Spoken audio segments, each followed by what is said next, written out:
In this video, I'm going to show you how to remove billing address from Shopify checkout. So please watch the video until the end and follow this tutorial step by step to avoid making mistakes. So let's get started. So the first thing you want to do is to head over to your Shopify admin page, just like here. Now you want to click on your settings in the lower left corner of the screen. Now from here in your settings, you just want to select and click on checkout. Now you want to scroll a bit and you will see the customer information section. So to remove your billing address from the checkout, you will see your address line right here.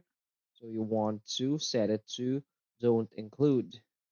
Also, if you want your shipping address phone number to be removed in the billing address of your Shopify checkout, you can also set this to not don't include. So after doing this, you can just simply click on save in the upper right corner of the screen and you're all set. So that's it.